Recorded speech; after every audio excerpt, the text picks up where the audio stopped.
नमस्ते people, Siddharth and welcome to my YouTube channel. दोस्तों, आज के इस यूट्यूब वीडियो में मैं आपको बताऊंगा एयरबीएनबी के बारे में। अब दोस्तों, हम में से कई सारे लोग ट्रैवल करते हैं, कुछ बहुत ज़्यादा ट्रैवल करते हैं, कुछ कम ट्रैवल करते हैं। बट जब भी हम ट्रैवल करते हैं, किसी भी जगह पे जाते हैं, तो हमें चाहिए होता है रुकने के लिए होटल या हॉस्टल। बट आज के टाइम पे दोस्तों हमारे पास दूसरे ऑप्शन भी हैं। हम यूज कर सकते हैं अपने अकोमोडेशन के लिए किसी भी अपने हॉलीडे या वेकेशन पे। अब हो सकता है आप में से बहुत सारे लोगों को पहले से ही एयरबीएनबी के बारे में जानकारी हो, बट बहुत सारे लोग ऐसे भी हो सकते हैं जिनको कोई भी आइडिया नहीं है कि ये चीज़ क्या है। अब जो सबसे पहला सवाल होगा वो ये कि एयरबीएनबी है क्या। एयरबीएनबी 2008 में स्टार्ट हुआ था और इसका फुल फॉर्म है air mattress bed and breakfast. अब ये तो सिर्फ नाम हो गया, इसका कॉन्सेप्ट क्या है, इसका असली मकसद क्या है, अपने ट्रैवलर्स को क्या प्रोवाइड करवाता है। अब दोस्तों, आपको ओनर और टेनेंट यानी कि मकान मालिक और किराएदार का रिश्ता तो पता ही होगा। आप जहां पर भी जाते हैं, आपको कोई जगह का किराए पर चाहिए, मकान चाहिए, कोई कमरा चाहिए, आप स्टूडेंट है तो आप उस जगह का मंथली पेमेंट कर सकते हैं और उस जगह पे आपको रहने के लिए मिलेगा।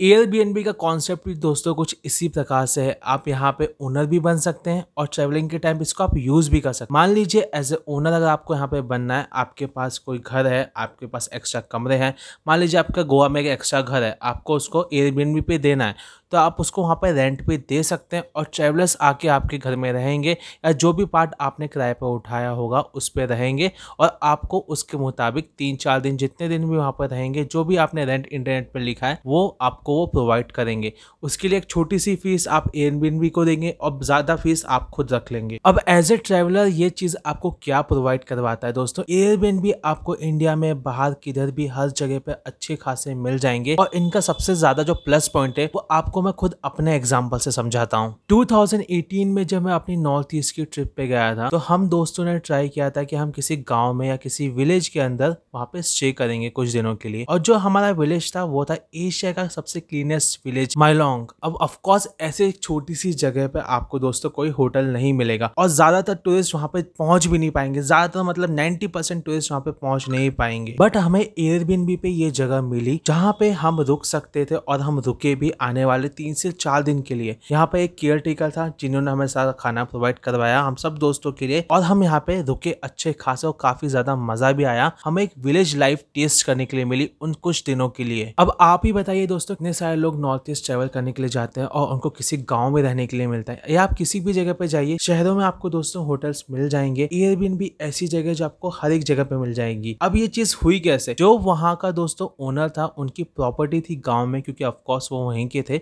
बट वो दिल्ली शिफ्ट हो चुके थे, जैसे कि बहुत सारे लोग होते हैं बड़ी सिटी में जाने के बाद। अब एक बार जब शिफ्ट हो जाते हैं तो उनका जो पुश्तैनी घर होता है या उनकी जो भी एक्स्ट्रा प्रॉपर्टी होती है वो वहाँ पे एक केयर टेकर रख देते हैं, उसको रेंट पे एयरबीएनबी पे डाल देते हैं और उससे वो पैसे भी कमा सकते हैं और हम जैसे ट्रैवलर्स को भी रुकने के लिए काफी ज्यादा मजा आता है। सेकंड चीज दोस्तों, जो लोग एक बड़े ग्रुप में ट्रैवल करते हैं, भले वो फैमिली के साथ में हो या दोस्तों के साथ में हो, एयरबीएनबी उनके लिए परफेक्ट होता है। अब वो कैसे होता है मैं आपको, अगर आप किसी जगह पे घूमने के लिए जा रहे हैं, मान लीजिए गोवा जा रहे हैं, मोस्टली लोग जाते हैं 4-5 लोग जाते हैं एक साथ, किसी होटल में रुक रहे हैं, तो एक होटल का जो खर्चा होगा, एक एवरेज मान के चलता हूँ 1500 रुपये एक रात का, जिसके एक कमरे में 2 या आप मैट्रेस लगवा के 3 लोग आ सकते हैं। यही अगर आप किसी अच्छी एयरबीएनबी पे रुकेंगे जिसका प्राइस मान लीजिए इससे थोड़ा ज्यादा है, 3000 रुपये एक रात, बट आप उस प्राइस को 3 से 4 लोग अपने आपस में डिवाइड कर सकते हैं और वहाँ पे रुक सकते हैं। तो आपको ज़्यादा क्वालिटी भी मिलेगी, क्वांटिटी भी मिलेगी और आपका जो पैसा होगा वो आपस में डिवाइड हो जाएगा। ये चीज़ आप दोस्तों हर एक जगह पे अप्लाई कर सकते हैं, खासकर अगर आप बड़े ग्रुप में ट्रैवल कर रहे हैं तो। ये तो बात हो गई कि एयरबीएनबी काम कैसे करता है, उसके क्या क्या फ़ायदे हैं। अगर मैं इसको होटल से कंपेयर करूं दोस्तों, तो यहाँ पे कुछ चीज़ आपको ध्यान में रखनी है। होटल की तरह दोस्तों आपको यहाँ पे कोई फ्रंट डेस्क नहीं मिलेगी, कोई आपके हर एक कॉल पे उठाने के बाद आपकी हेल्प करने के लिए नहीं आएगा। आपको एक बार जो वहाँ पर केयर टेकर होगा या आपको फ़ोन से जो भी चीज़ समझा दी जाएगी, आपको उस हिसाब से रहना है, वो सब चीज़ें करनी है। मान लीजिए आप किसी गांव में हैं, आपको बोल दिया कि वहाँ पर वॉशिंग मशीन नहीं है, आपको ऐसा घूमना है वैसा घूमना है, तो वो आपको खुद को करना पड़ेगा। कई बार ये भी होता है कि खाने का अरेंजमेंट भी आपको बाहर से खुद ला के खाना पड़ता है। अब दोस्तों के साथ तो ये सब चीज़ें ईजी होती है, बट अगर फैमिली के साथ में जा रहे हैं तो होटल थोड़ा सा ईजी होता है, क्योंकि उनका रेस्टोरेंट होटल से अटैच होता है। आप वहाँ पे फैमिली के साथ जाके खा पी सकते। मान लीजिए फॉर एग्जांपल अगेन, अगर आप गोवा में हैं अपने दोस्तों के साथ में, एयरबीएनबी आपको अचानक से भूख लगी, तो कोई भी रेस्टोरेंट आपको उसके पास में शायद नहीं मिलेगा, आपको बाहर जाके खुद अपने लिए खाना लेके आना पड़ेगा। बट इसके साथ में आती है फ्रीडम, जो होटल में शायद आपको नहीं मिले। एयरबीएनबी पे अपने लिए कोई भी प्रॉपर्टी बुक करने के लिए दोस्तों आप जो डिस्क्रिप्शन बॉक्स में आपको लिंक मिल जाएगा, आप वहाँ पे मेरा कोड भी यूज़ कर सकते हैं। उससे आपको डिस्काउंट मिलेगा, मुझे कुछ नहीं मिलता है, ना ही मैं इनको प्रमोट कर रहा हूँ। It's just the way how you can use Airbnb. क्योंकि दोस्तों मुझे ऐसा लगता है हम में से कई सारे लोगों को आज भी एयरबीएनबी के बारे में नहीं पता है। आई होप ये वीडियो आपको किसी न किसी काम का लगे। बुकिंग के दौरान दोस्तों आपको एक चीज़ में ध्यान रखनी है, ये होटल की तरह नहीं है कि आपने यहाँ पे प्रॉपर्टी सिलेक्ट की, आपने उसको पैसे दिए और बुक कर लिया। एक बार जब आप बुकिंग पे बटन दबाएंगे तो आपको एक छोटा सा मैसेज वहाँ के ओनर के लिए लिख के देना पड़ेगा कि आप किसके साथ ट्रैवल कर रहे हैं, कहाँ ट्रैवल कर रहे हैं। एक छोटी सी जानकारी देनी पड़ेगी कि जैसे कि मेरा नाम सिद्धार्थ है, मैं अपने दोस्तों के साथ गोवा ट्रैवल कर रहा हूँ 4 से 5 दिन के लिए, मैं इंटरेस्टेड हूँ आपकी प्रॉपर्टी में रुकने के लिए।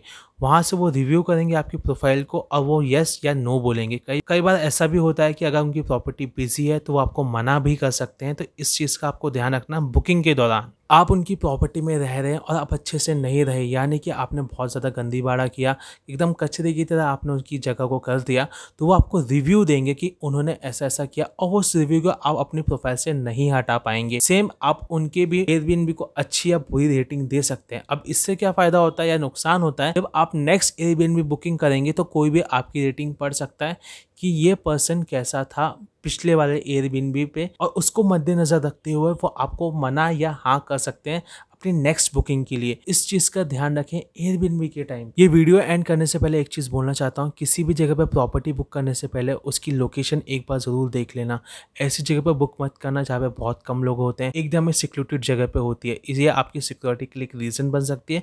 बस इस चीज़ का आपको ध्यान रखना। चलिए मिलते हैं अगले वीडियो में, तब तक के लिए बाय बाय।